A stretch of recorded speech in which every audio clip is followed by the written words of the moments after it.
प्यारे दोस्तों, यह डिक्टेशन 400 शब्द की 80 शब्द प्रति मिनट की गति से बोली जाएगी। रेडी स्टार्ट करते ही डिक्टेशन शुरू हो जाएगी। Ready start.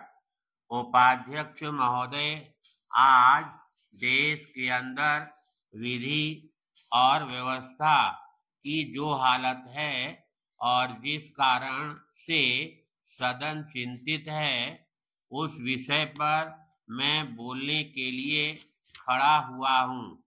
इस विषय पर जो भिन्न भिन्न वक्तव्य मेरे साथियों ने दिए हैं, मुझे बड़ा आश्चर्य होता है।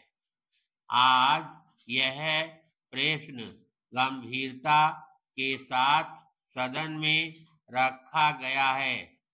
यहाँ गंभीरता से चर्चा होती है कि देश के अंदर उग्रवाद या आतंकवाद पनप रहा है।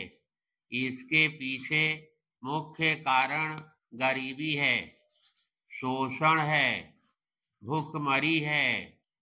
मैं इन कारणों को नहीं मानता।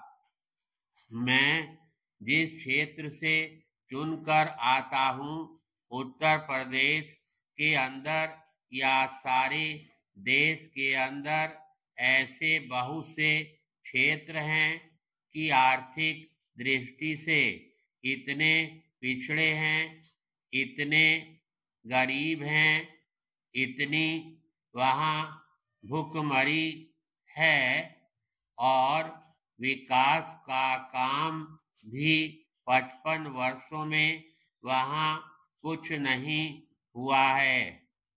जैसे उत्तर प्रदेश और मध्य प्रदेश का बुंदेलखंड क्षेत्र है, वहाँ उग्रवाद की भावना क्यों नहीं है? वहाँ पर नौजवान देशभक्त क्यों हैं? वहाँ आज नौजवान कानून और व्यवस्था के अंतर्गत देशभक्ति की भावना से ओत-प्रोत होकर कार्यक्रमों को लेकर अपने क्षेत्र के विकास के लिए चाहे राज्य सरकार हो चाहे केंद्र सरकार हो, तत्पर हैं। वहाँ पर आंदोलन होते हैं, लेकिन आंदोलन की दिशाएं भिन्न हैं। पैराग्राफ।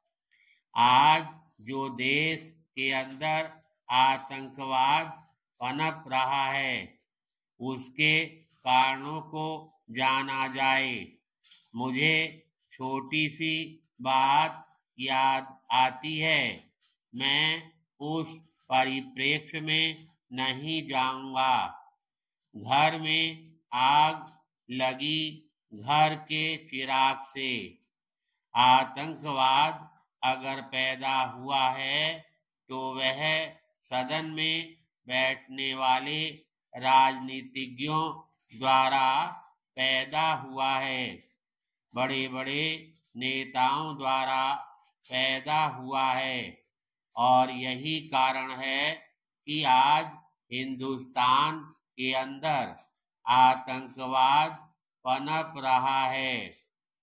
आतंकवाद देश की एकता, अखंडता, एकात्मकता को चुनौती दे रहा है।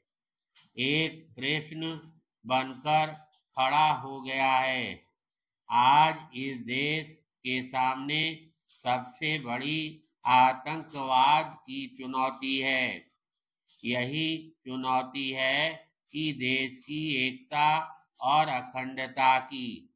जो देश के अंदर आतंकवाद है, चाहे कश्मीर के अंदर हो, पंजाब के अंदर हो, असम के अंदर हो, उत्तर प्रदेश के तराई क्षेत्र के अंदर हो, राजस्थान, हरियाणा, मध्य प्रदेश के कुछ क्षेत्र के नक्सलाइट्स हो, मद्रास या तमिलनाडु में हो, किसी रूप में वहां आग सुलग रही है, वह बंद हो। अगर इसके पीछे भी चुनौती है तो देश के लिए सबसे बड़ी चुनौती है राष्ट्रीय एकता, अखंडता की। धन्यवाद।